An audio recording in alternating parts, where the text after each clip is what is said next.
Hey everyone, how's it going? In today's video, we're going to be exploring some common ways that different messenger molecules get terminated.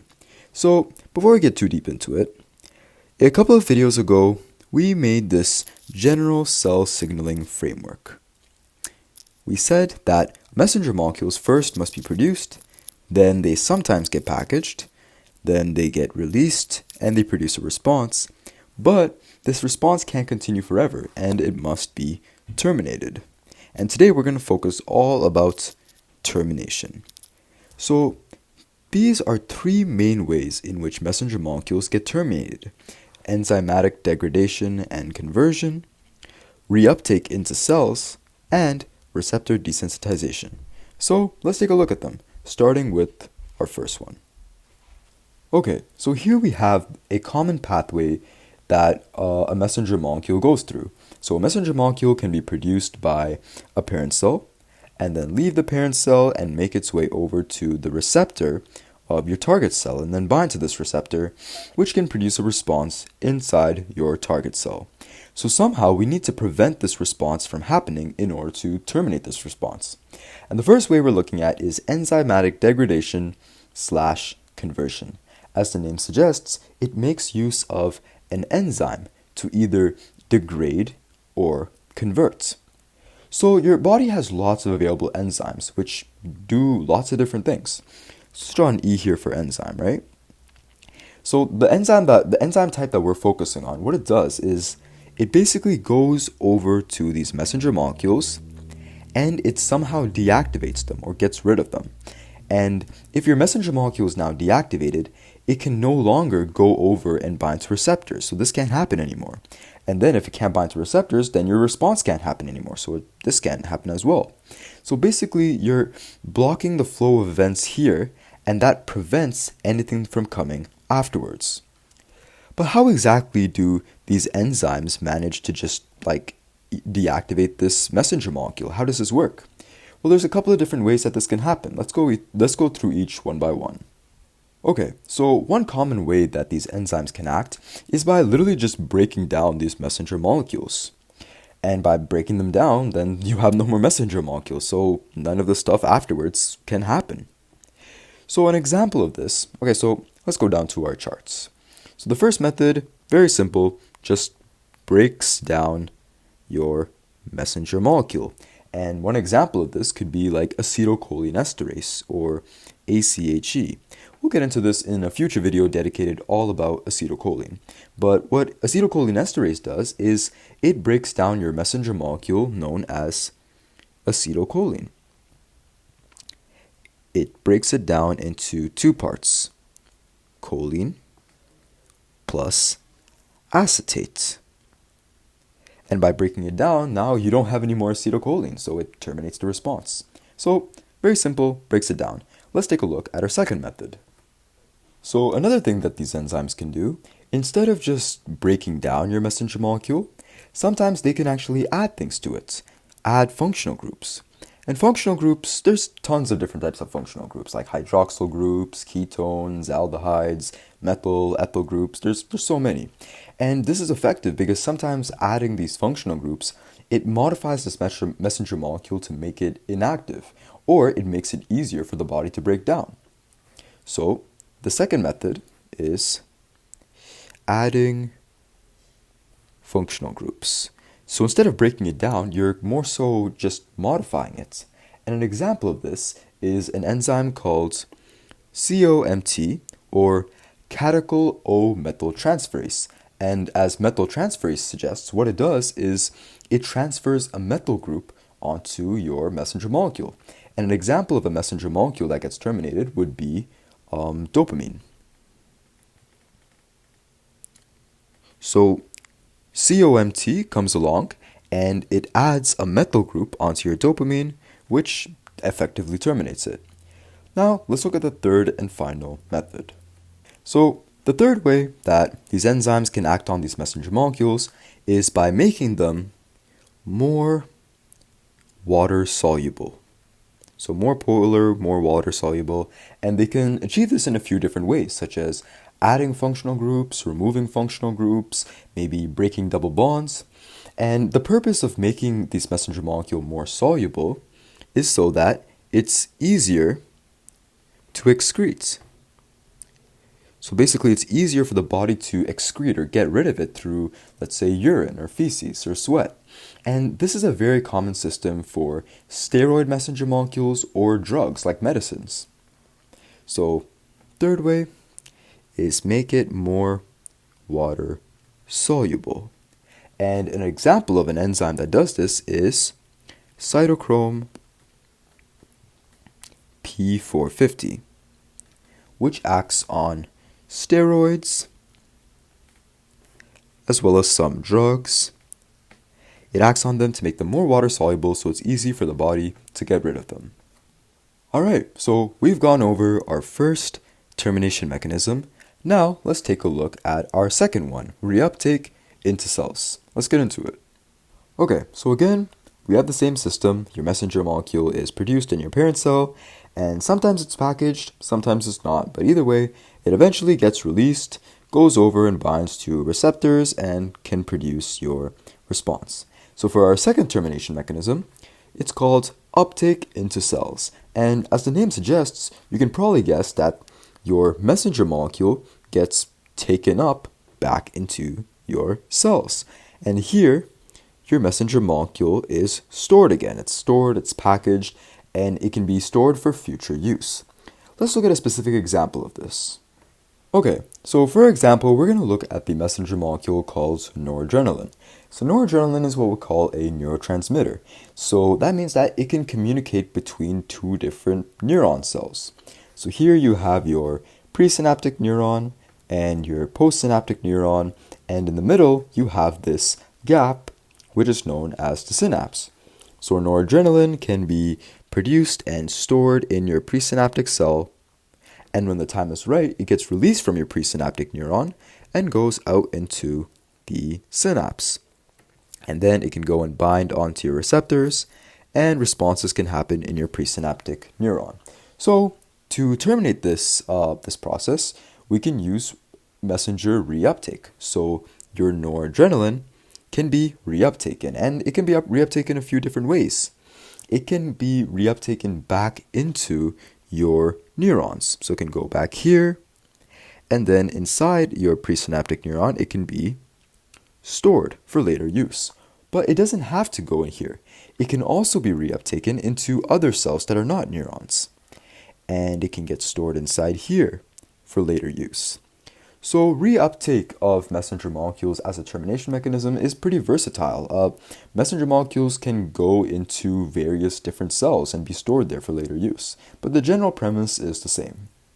So one important thing to note is that this mechanism of your messenger molecule getting reuptaken into your cell and then stored inside your cell for later use, that mechanism is actually not always possible. And the reason is because some messenger molecules cannot be stored for later use. If you guys remember in our first ever video, if you haven't watched it, I'll link it up somewhere at the top or bottom. But in our first ever video, we looked at the general cell signaling pathway that a messenger molecule goes through. So a messenger molecule is produced, it's packaged, released, produces a response, and the response is terminated.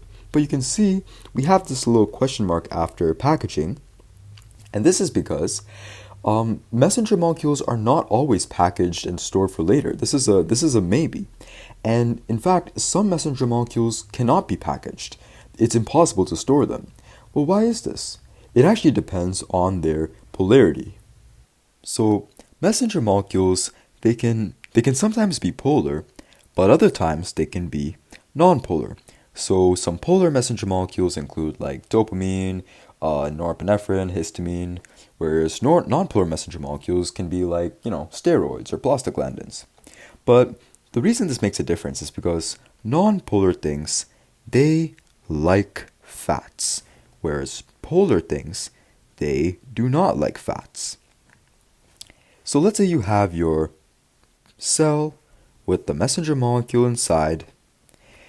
An important thing to note is that the cell membrane is made of lipids. It's fatty. So if your messenger molecule inside is non-polar, meaning it likes fats, that means it'll be able to pass right through. Like, it likes fat, so it should be able to go through this layer of fat. There's nothing stopping it from just leaving the cell and going outside, and as a result, non-polar messenger molecules cannot ever be stored because they're just going to go outside. On the other hand, polar messenger molecules, they don't like fats, right? So they're not going to want to go anywhere near this lipid layer. They're not going to want to go outside.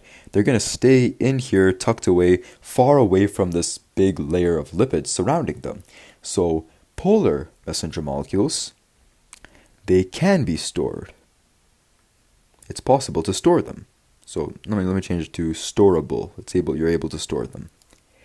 So again, non-polar messenger molecules cannot be stored, whereas polar messenger molecules can be stored. And that's one reason why this packaging is a maybe. It depends on the polarity of your messenger molecule. So if your messenger molecule here is non-polar, then if you try to reuptake it into your cells, so you try to put it back into your cells, well, guess what? It's non-polar and it likes fat, so there's nothing stopping it from just passing through your cell membrane and coming back outside. So you can't really store it for later. In fact, there's one type of messenger molecule which is known as prostaglandins, and this is a non-polar messenger molecule. So one way that prostaglandins are terminated is they're reuptaken back into cells, but then because prostaglandins cannot be stored, they're actually just degraded inside the cell. They break them down. Okay, and now we've gone over our second termination mechanisms, which is about messenger molecules being reuptaken into cells and stored for later. And we've also gone over how the storing for later part is only applicable to polar messenger molecules and not non-polar messenger molecules, which can't be stored. But now we're going to go over our final termination mechanism of this video. This is definitely the most complicated one, but don't worry, we're going to go through it nice and slow. Okay, so the first two mechanisms we looked at, they both acted on the messenger molecule, whereas receptor desensitization, our third mechanism, it acts on your receptors. So this is a diagram of a target cell, right? This is your target cell, and the target cell has a bunch of receptors on it. And outside the target cell, you have a bunch of messenger molecules. And these messenger molecules can come and bind onto these receptors, and this can produce lots and lots of response inside your target cell. But sometimes if you have excessive amounts of messenger molecule and excessive amounts of binding onto receptors, you can get excessive amounts of response. And we don't want excessive response. We want to be able to control it and terminate it. So one way we can terminate it is basically by inactivating these receptors so that the messenger molecules can no longer bind onto them. And the process of this is known as receptor desensitization, and it actually goes through a cycle. So let's take a look at the cycle. Okay, so desensitization is a process that can happen for a variety of different types of receptors, but because we've been focusing mostly on GPCRs for the last few videos, we're going to look at GPCR desensitization specifically. Okay, so we've already looked in last videos. We know that you have your cell, and then your GPCR is a membrane-bound receptor that goes from the outside to the inside of the cell and back outside, back inside. And you have G proteins bound to the inside of your GPCR. And then messenger molecules can come and bind to your receptor, your GPCR. And when they do, your G proteins inside the cell, such as GS, can get activated. Okay, so that's what we know so far. But the thing is, when your messenger molecule comes and binds to your GPCR, G proteins are not the only thing that can get activated. In fact, you can also activate G protein receptor kinases. G protein receptor kinases, or GRK for short, what they do when they're activated is they phosphorylate GPCRs. So they add these phosphate groups to your GPCRs. And when your GPCR is phosphorylated, its affinity to to your G proteins is decreased. So as you can see, your G protein is leaving. The reason your G protein leaves is, again, once this GRK causes the phosphorylation of your GPCR, now your GPCR has less affinity or less attraction to your G protein, such as GS, and as a result, your GS leaves, goes away. Okay, so now you have this. You have your messenger molecule bound to your GPCR, and you have phosphate groups, right? While the phosphorylation of GPCR, it lowers affinity to your G protein, but it actually increases affinity to another type of protein called beta-arrestin. So beta-arrestin comes and binds to your GPCR. So effectively, you've replaced, instead of having a G protein like GS, you now have this new type of protein called beta-arrestin. And now you have this complex made of 4 different parts. You have your messenger molecule, your GPCR, your phosphate groups, and your beta-arrestin protein. Now you may see over here that we have something labeled. This is called the coated pit. Coated pits are specific areas on your cell membrane where endocytosis can happen. And essentially your 4-component compound made of your messenger molecule, GPCR, phosphate groups, and beta-arrestin, it goes over to your coated pits. And here, endocytosis happens. So basically, your outer cell membrane, it folds inwards here, making a vesicle known as an endosome. And inside this endosome is your compound with your 4 parts, messenger molecule, GPCR, your phosphate groups, and your beta-arrestin. This is all found inside your endosome. And now, when it's inside your endosome, your messenger molecule actually leaves. And when your messenger molecule leaves, this lowers affinity to beta-arrestin. So, your beta-arrestin then leaves. So you can see you only have your GPCR and your phosphate groups inside your endosome because your beta-arrestin has left. So now you're almost back down to just your original GPCR. The messenger molecule's gone, the beta-arrestin's gone, but you still have these phosphate groups. And to get rid of these, you have an enzyme called phosphatase. This phosphatase enzyme comes and dephosphorylates your GPCR by removing these phosphate groups. And now you're back to your original GPCR. This GPCR is still in an endosome, but now comes the step of resensitization. So the endosome containing the GPCR can make its way back up to the surface where the cell membrane is, and it can fuse together with the cell membrane. And then once again, you have your GPCR embedded in your cell membrane and ready for action. So now more messenger molecules can come along and bind and activate G proteins again.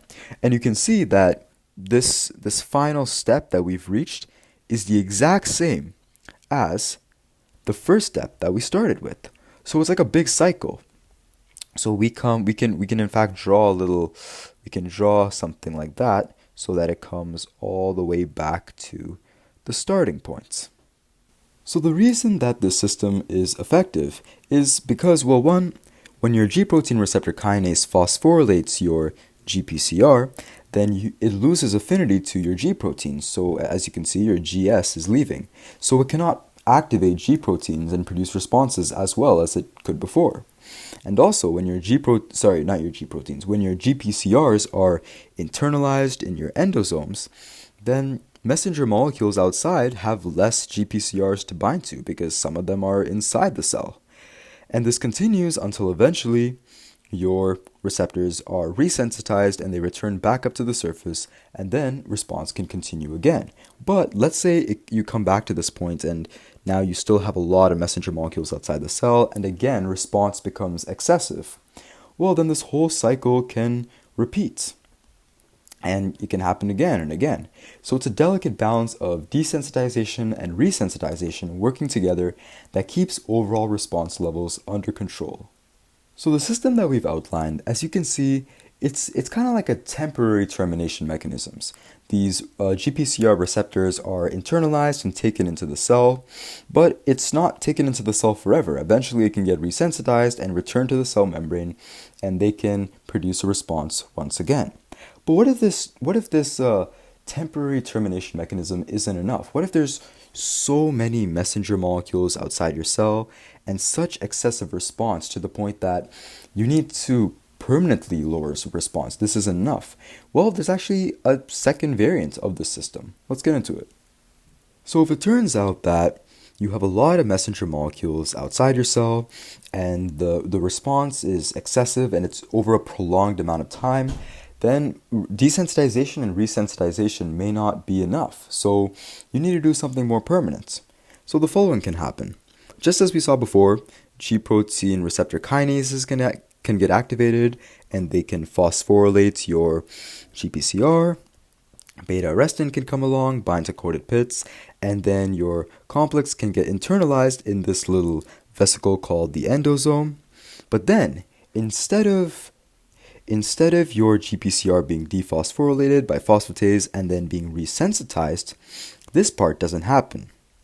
Because instead, from your endosome, your GPCR gets transferred over to this other organelle, an organelle known as a lysosome.